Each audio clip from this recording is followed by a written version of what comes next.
What happened to some of the Arizona football camp standouts? We'll talk about that, grades, and moving forward.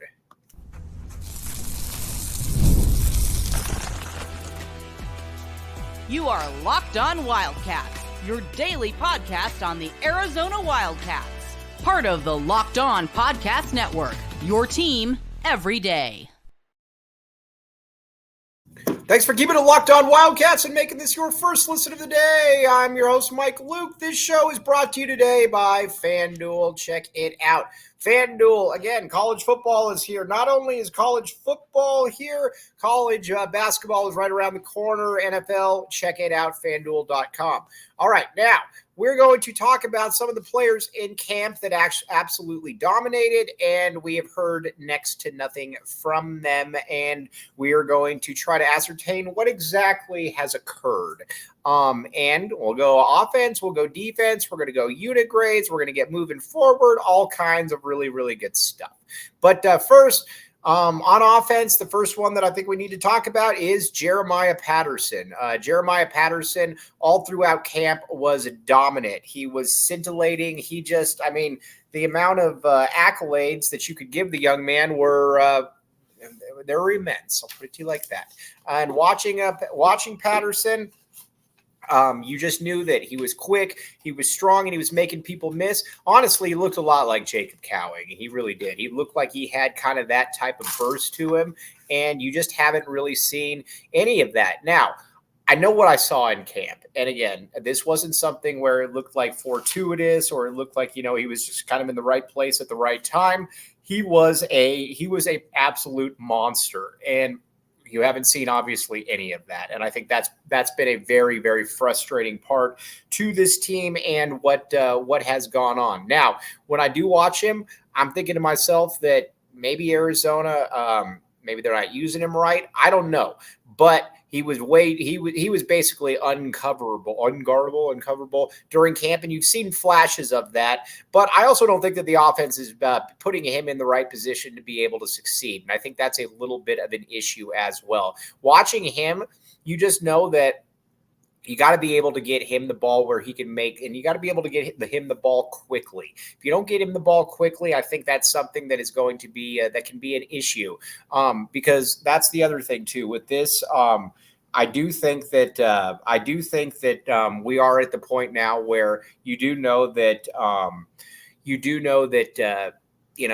this whatever this offense is doing, whatever this coaching staff isn't doing, isn't working. Last year, you had a lot of quick outs, you had a lot of slants, you had a lot of plays that were able to get guys in position to be able to succeed almost immediately, and that just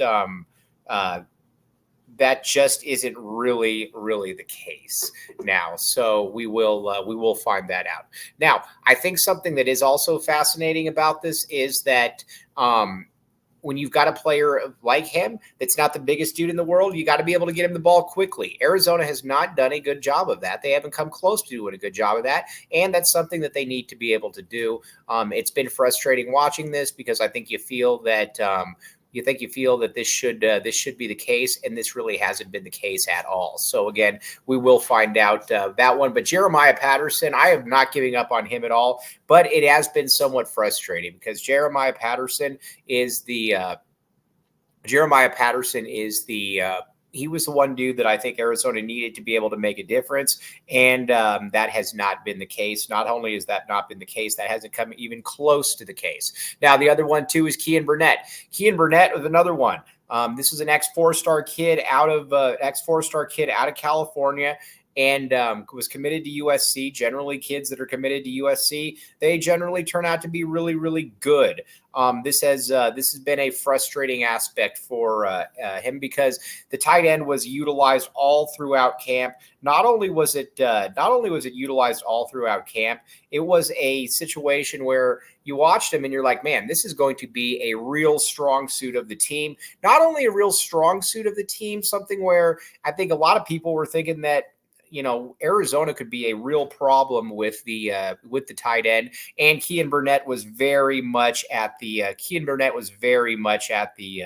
beginning of that. You haven't seen really any of that, and honestly, you haven't really seen any of the tight end picked at all. Now, the I think that when it comes to that, Arizona's got to be able to figure that one out. And not only has Arizona not been able to figure that one out, you got other guys as well that have just not really stepped up to the plate.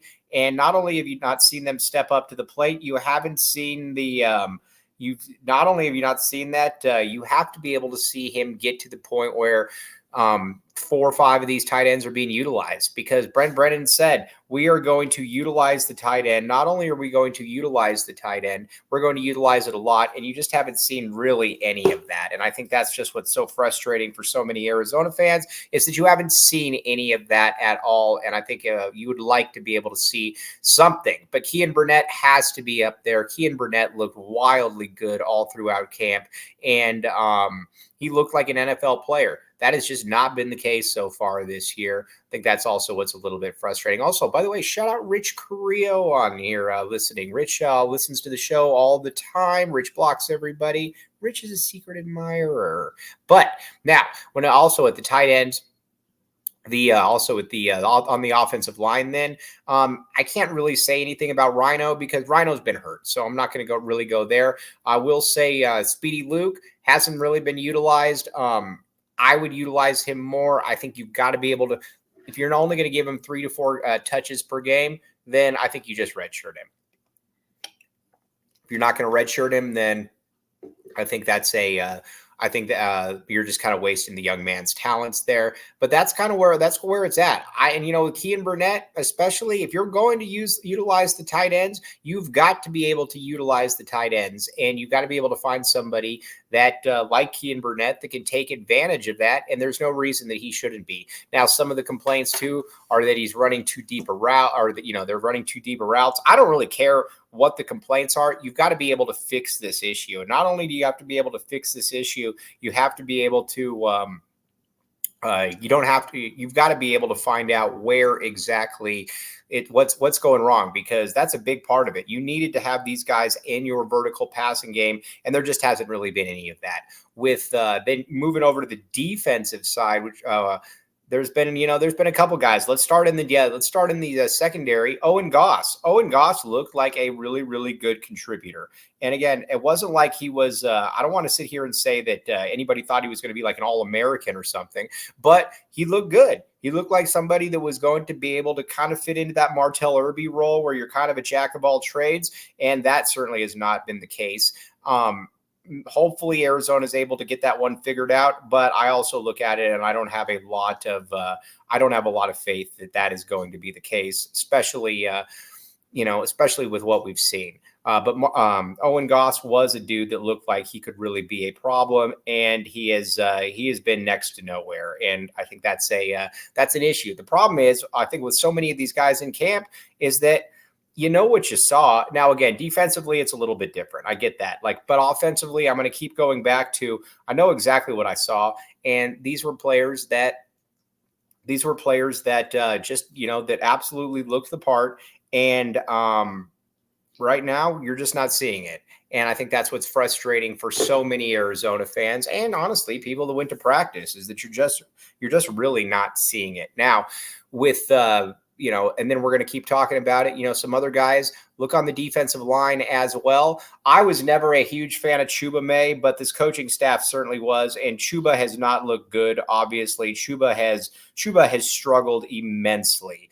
The big problem with Chuba is that Chuba is very big. Chuba is very large, but at the same time, Chuba can't move at all. And I think that's been a massive issue. That's been a massive problem for Arizona, is that he just hasn't been able to move.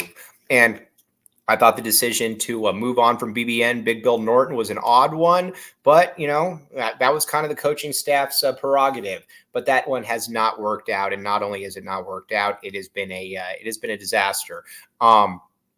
Isaiah Johnson barely playing, so it's hard to say there. But those are some of the guys that just look good throughout camp, and you just haven't really heard anything about it. Now, I think with the a big part of this too is that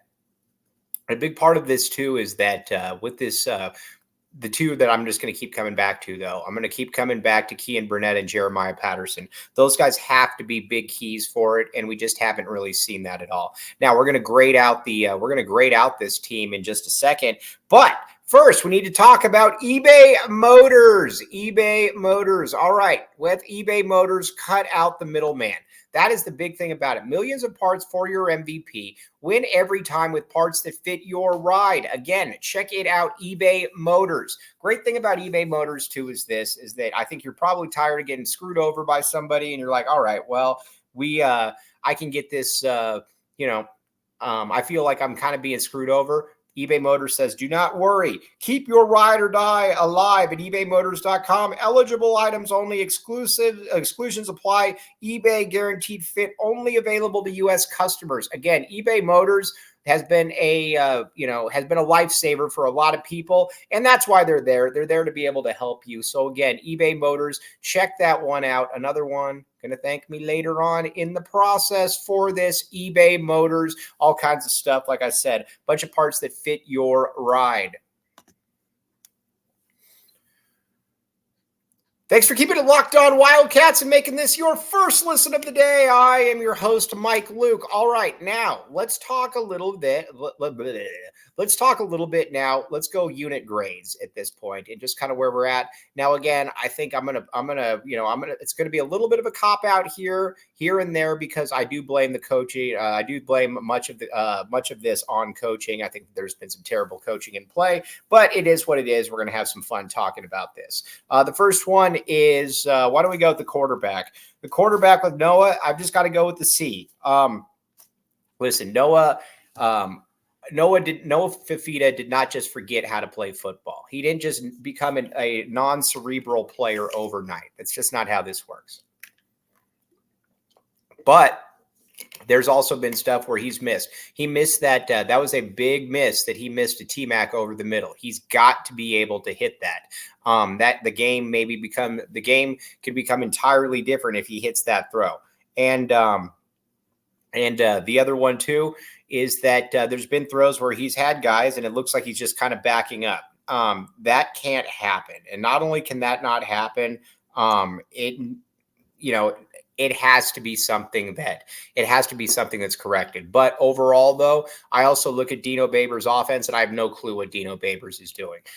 He's not utilizing the tight end at all. There's been no imagination. As a matter of fact, it's been kind of a slow it down type thing, which I don't think that anybody really quite understands what's going on. That makes no sense to me. So there is that. Then you've also got spots too where it's like, what are you doing with these slow handoffs, which we're going to get to in a second. So I'm not going to blame Noah Fifita entirely for that. I'm just not.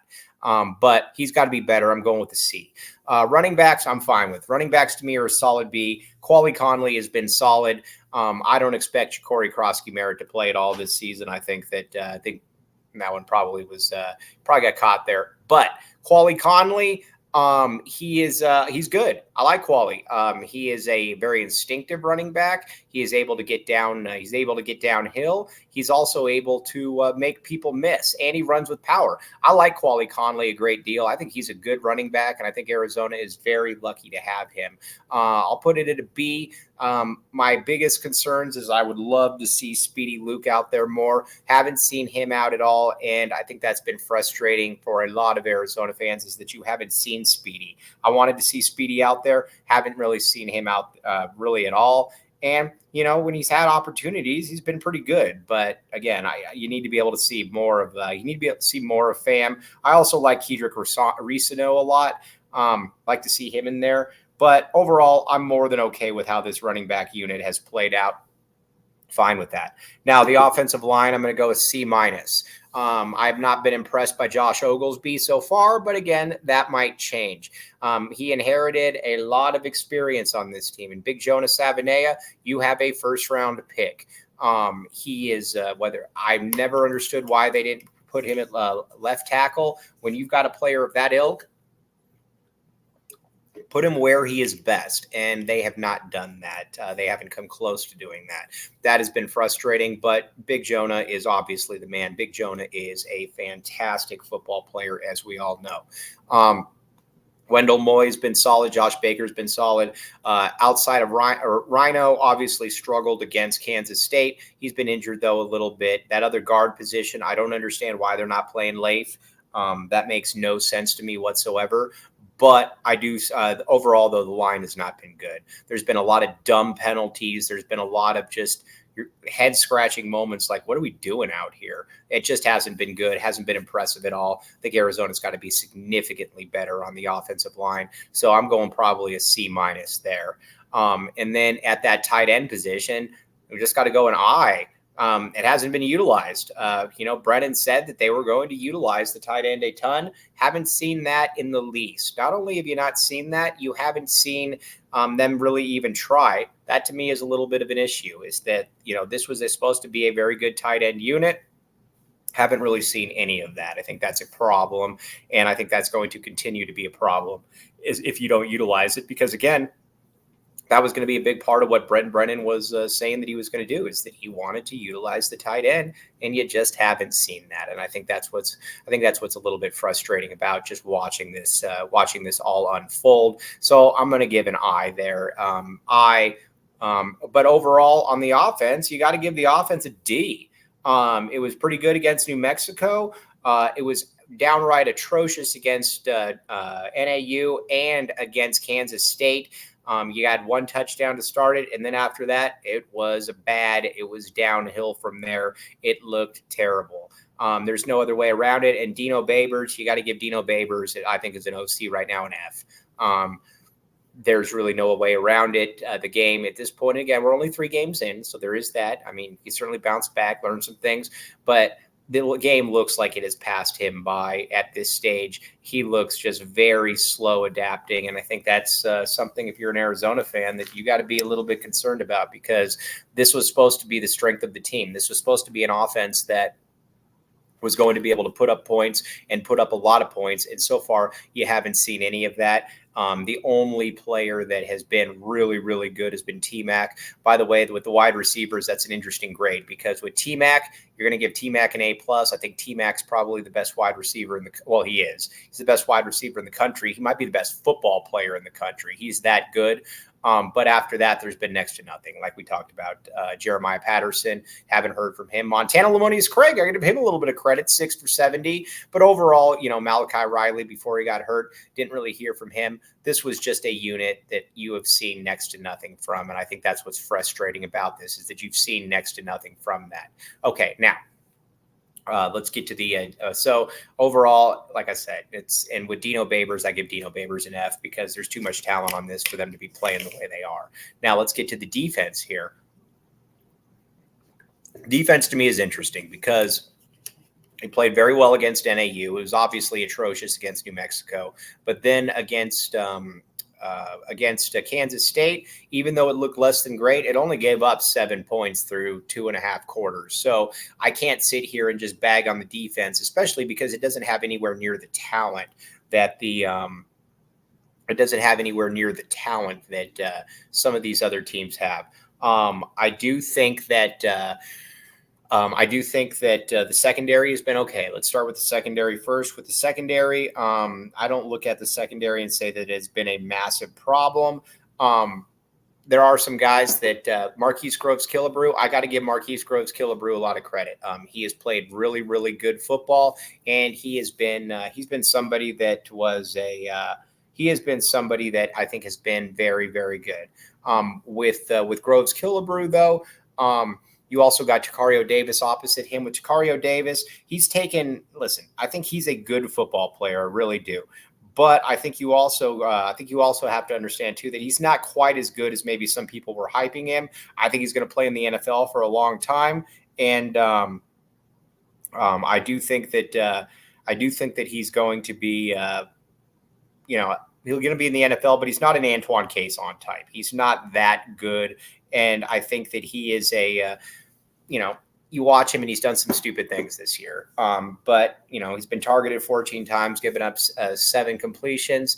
I mean, we'll see a larger sample work, but Again, he's a good football player. I don't think that he is a great football player, and I think that's something that people need to keep in mind when they try to evaluate him and what exactly you are getting out of him. So there's obviously that. Now, with the safeties, it's difficult to put out there. Genesis Smith, Gunnar Maldonado, Dalton Johnson, especially with Dalton Johnson, he's been injured. So I'm going to give the unit a B-. I can't really complain too much.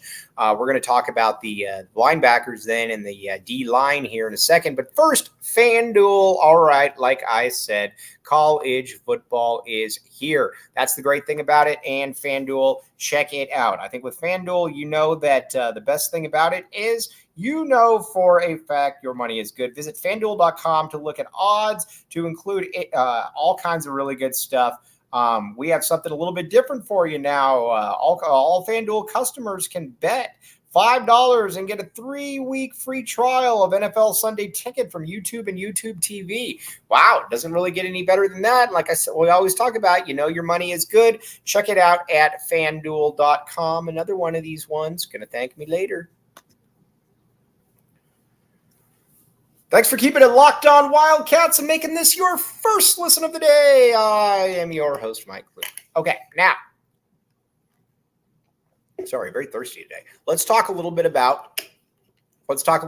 about the linebackers. Linebackers are an F, but I blame this almost entirely on the coaching staff. I've never looked at Jacob Manu and said, man, that's a guy that doesn't understand football. Jacob Manu is a football savant. We have seen that. I don't believe that Jacob Manu just all of a sudden one day forgot how to play football. I don't believe that that's the case. Not only do I not believe that's the case, I think that's crazy to even think. We saw him as a freshman. We saw him get even better as a sophomore. He is a good football player. And so there, you have to go at it from that perspective first, that that he is a good football player. We're not sitting here guessing if he's good. We know for a fact that Jacob Manu is a good football player. Tay Brown has not been bad next to him. I got to give Tay Brown some credit. But these guys aren't coming off the field at all. And I think that's the problem, is that they're not coming off the field. If you don't come off the field, you're going to get tired. But Manu, though, like I said, he's just looked like a different football player. And I think that's what's confusing for a lot of people that have watched him. And you're thinking to yourself, why has he not been better? That is something that I think a lot of people just don't quite get. Why has he not been better? And I think you got to be able to try to figure that one out, because I don't quite get that one at all, why he hasn't been better. It makes absolutely no sense to me. It makes no sense to me at all. So there is that. Now, when it comes to some of the rest of these players, that's where it also becomes fascinating for me, is where are we on the defensive line just hasn't been good enough. And I think that's something that we have to keep in mind. The defensive line has just not been good enough, and I think you got to be able to really consider that one. Where are we when it comes to this D line? Probably going to go with a C- or a D. The pressures are kind of fake pressures. I haven't watched Trey Smith or Chase Kennedy and said, man, they've been all over the place. They haven't been bad, but I see those pressure stats all the time, and that does absolutely nothing for me. So I don't really care. I don't really care a ton about that. That means very, very little for me. When I look at this squad, though, I just think that you got to be better up front. And if you're not better up front, that's going to be a problem. You look at those those D linemen, they just haven't been good enough. That's just the way it is. You look at Chuba, you look at Isaiah Johnson, just have not been good enough. And with them, I think we're kind of at the point now where you just kind of know. You just kind of know it when you see it. You have to be better, and they just haven't really done that. So we'll obviously find out about that one. Now, when it comes to what can you do what can you do going forward? You got to coach him up better. There's no reason that Jacob Manu should be playing like this, and I think that's what's frustrating. There's also no reason that this offense should be that bad. That's also the other thing that I think is a little bit frustrating about this, is that there is absolutely no reason that it should be this bad. We'll find out exactly why, but that just doesn't make a ton of sense to me. Doesn't make a ton of sense to me at all. So now there's that. Now we're going to talk some Arizona basketball next show. We're going to get really hot and heavy into, where exactly Tommy Lloyd is, where this team is, and everything that kind of goes into it. Because again, he's got there's some real recruiting targets that I think we need to keep an eye on. And after that, there's also some guys that I think and you're like, all right, well, you got to get something out of him. You got to get something out of him. And we're going to talk about the perimeter. Will this be Tommy Lloyd's first good point guard? Because Kirk Risa wasn't good. Kylan Boswell wasn't good. Now you got Jaden Bradley. Will Jaden Bradley be that first dude that's good? I'm betting on it. I think Jaden Bradley is going to be that guy. But again, that's one of those ones that we're going to find out. We'll see where Arizona does stand in the grand scheme of things with this team. Because again, I think that this is going to be a really good team. But again, you're going into the Big 12. These are going to be a lot of very tough games. So we will see. But on that note, very much appreciate you all making Locked On Wildcats your first listen of the day. I'm your host, Mike Luke. Bear down, back the A, and we will be back with you tomorrow.